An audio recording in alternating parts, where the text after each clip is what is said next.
Capital TV Uttar Pradesh पर 4 का चक्रव्यूह देख रहे हैं आप। मैं हूं राधिका राज। आज बताएंगे आपको कौन सी वो 4 बड़ी खबरें हैं जिससे यूपी की सियासत गर्मा दी है।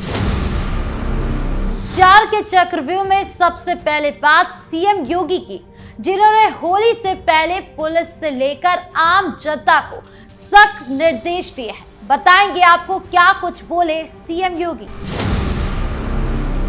एक तरफ हिंदुओं के बीच उत्साह का माहौल है तो वहीं दूसरी तरफ ईरान के supreme leader Ayatollah Ali Khamenei के खात्मे के बाद शिया मुसलमानों का हुड़दंग यूपी के अलग अलग जिलों में शोक जुलूस के तौर पर सामने आ रहा है। लेकिन सहारनपुर में बिना इजाजत प्रदर्शन के कारण माहौल बहुत ज्यादा गर्मा गया, जिसके बाद पुलिस ने एक्शन लिया। तो कैसे बिगड़ा सहारनपुर का माहौल बताएंगे आपको, साथ ही ये भी बताएंगे कि क्या है इस मामले का राजनीतिक असर। अब बात कानपुर की, जहां सपा नेता ने प्रॉपर्टी डीलर को घर बुलाकर पीटने का आरोप लगाया। आरोप है कि मिर्च पाउडर आंखों में डालकर 1 घंटे तक मारपीट की गई, फायरिंग की कोशिश हुई। तो क्या था विवाद और पुलिस ने कैसे कार्रवाई की, पूरी डिटेल्स बताएंगे आपको। 4 के चक्रव्यूह के आखिरी में बात यूट्यूबर सलीम वास्तविक पर हमला करने वाले आरोपी जीशान की। एनकाउंटर में ढेर होने के बाद जब पुलिस की घर की तलाशी ली तो उसकी कमरे से ऐसी चीजें मिली जिससे पुलिस दंग रह गई। तो क्या कुछ मिला पुलिस को, बताएंगे आपको। तो चलिए बिना किसी देरी के शुरू करते हैं 4 का चक्रव्यूह। 4 के चक्रव्यूह में सबसे पहले बात सीएम योगी की, जिन्होंने होली से पहले स्पष्ट निर्देश दिए हैं।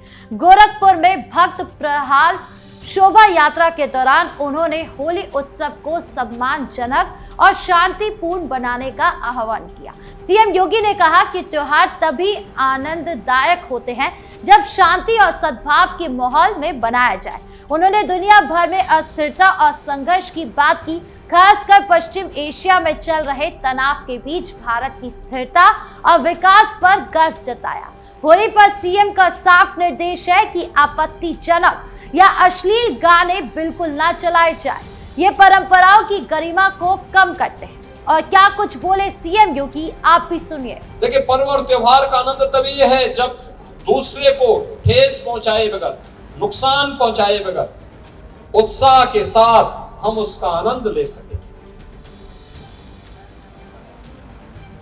उत्साह का आनंद तभी होता है जब हर गरीब, हर नागरिक खुशी के साथ झूम करके उस उत्साह का हिस्सा बन सके, भयभीत न हो। सीएम ने पुलिस और प्रशासन की भूमिका पर भी जोर दिया कि कानून व्यवस्था बरकरार रखे। उन्होंने याद दिलाया कि 2014 से पहले यूपी में त्योहारों से पहले कर्फ्यू और तनाव रहता था। अब कोई कर्फ्यू नहीं है, कोई दंगा नहीं है, सुरक्षा और विश्वास का माहौल है। यह अपील यूपी में सांप्रदायिक तनाव को मजबूत करने वाली है। क्या ये निर्देश पूरे यूपी में शांतिपूर्ण होली सुनिश्चित करेंगे, ये अभी देखना होगा।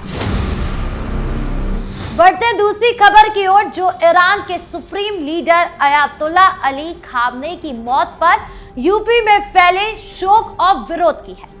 सहारनपुर में शिया समुदाय ने बिना इजाजत शोक जुलूस निकाला। जाफर नवाज शिया मस्जिद से शुरू होकर चौकी सराय तक पहुंचा। करीब 150 लोग इसमें शामिल हुए। काले झंडे लहराते हुए अमेरिका इजराइल के खिलाफ नारे लगाए गए। पुलिस ने 32 नामजद और 120 से ज्यादा अज्ञात लोगों पर केस दर्ज किया।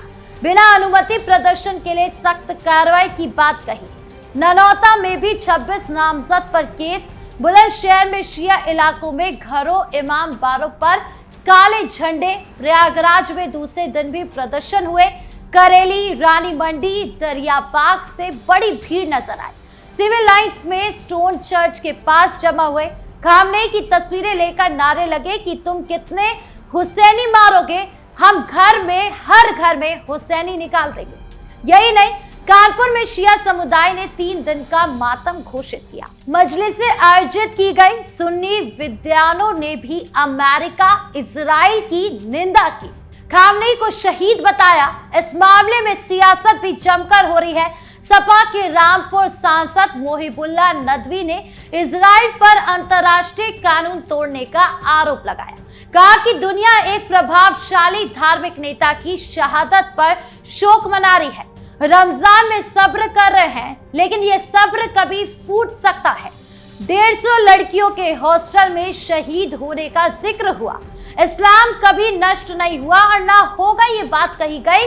कांग्रेस के सहारनपुर सांसद इमरान मसूद ने ये बात कही कि भारत ने हमेशा ईरान का साथ दिया, लेकिन अब तेल की कीमतें बढ़ेगी, महंगाई बढ़ेगी। खामनेई की मौत दुनिया के लिए सबक है। अमेरिका किसी को भी निशाना बना सकता है। भारत चुप क्यों है?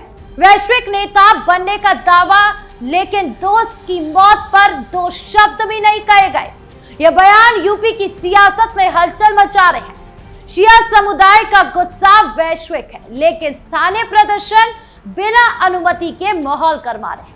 इसलिए पुलिस सतर्क है और इसीलिए सवाल भी उठ रहा है कि क्या ये शोक शांतिपूर्ण रहेगा या तनाव बढ़ेगा। प्रशासन हर कदम पर नजर रख रहा है ताकि कोई सांप्रदायिक टकराव ना हो। ये मामला धार्मिक भावनाओं और राजनीति के मिश्रण को दिखाता है। बढ़ते तीसरी खबर की ओर, जो कानपुर के नवाबगंज में सपा नेता विशाल कुमार द्वारा प्रॉपर्टी डीलर प्रशांत कुमार पर बेहद क्रूर और सुनियोजित हमले की है। यह घटना सिर्फ मारपीट नहीं, बल्कि 1 घंटे तक चली बर्बरता का खौफनाक वीडियो बन गई है, जो सोशल मीडिया पर वायरल हो चुका है। सपा युवजन सभा के पूर्व प्रदेश सचिव विशाल कुमार ने प्रॉपर्टी डीलर प्रशांत कुमार को पैसे लौटाने के बहाने अपने नवाबगंज स्थित घर पर बुलाया। जैसे प्रशांत घर पहुंचे, विशाल के बड़े भाई विनय प्रकाश सिंह और उनके साथी देवांश सक्सेना ने पहले से तैयार प्लान के तहत पीड़ित की आंखों में मिर्च पाउडर झोंक दिया। आंखों में जलन शुरू होते ही तीनों ने ईंटों, लाठियों और हाथों से पीटना शुरू कर दिया। 1 घंटे तक लगातार मारपीट चली। पीड़ित चीखते रहे, लेकिन घर के अंदर होने की वजह से कोई मदद नहीं पहुंच सकी। पीड़ित का आरोप है कि थानेदार पर विशाल कुमार का राजनीतिक दबाव था, जिसकी वजह से शिकायत दबा दी गई। नवाबगंज पुलिस को सूचना मिलते ही टीम मौके पर पहुंची। पुलिस ने पीड़ितों को तुरंत छुड़वाया और प्रारंभिक उपचार के लिए अस्पताल भेजा। यही नहीं, विशाल कुमार को तुरंत गिरफ्तार कर लिया गया। उसके बड़े भाई विनय प्रकाश सिंह और देवांश सक्सेना फरार है, जिसकी तलाश जोरों पर है। अब जांच में और खुलासे होने वाले हैं। क्या विशाल कुमार के और भी ऐसे मामले सामने आएंगे? क्या थाने में मिली भगत थी? ये सब देखना बाकी है, लेकिन एक बात बिल्कुल साफ है, यूपी में अपराधी चाहे किसी भी पार्टी का हो, कानून की लंबी बाजू हर किसी तक पहुंच ही रही है।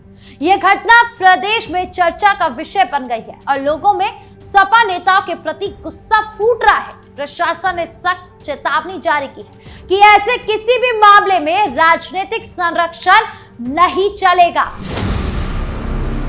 4 के चक्रव्यूह के आखिरी में बात गाजियाबाद लोनी में एक्स मुस्लिम यूट्यूबर सलीम वास्तिक पर हमला करने वाले आरोपी जीशान।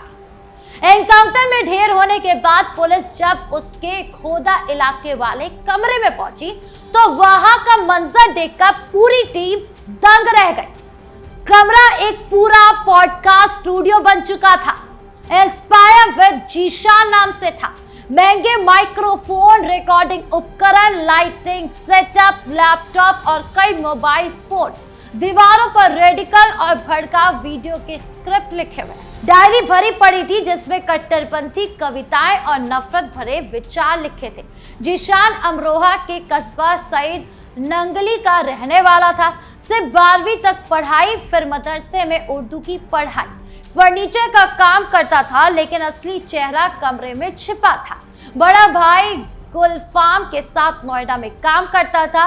अविवाहित पिता बुनियाद अली को तो ये सब हॉबी लगता था, लेकिन पुलिस को जब डायरी और वीडियो मिले तो उनकी रूह कांप गई। जीशान अपने वीडियो में बार बार कहता था, हम कमजोर नहीं हैं, हमारा धर्म सब्र सिखाता है, लेकिन एक दिन हम अपने हक जरूर लेंगे।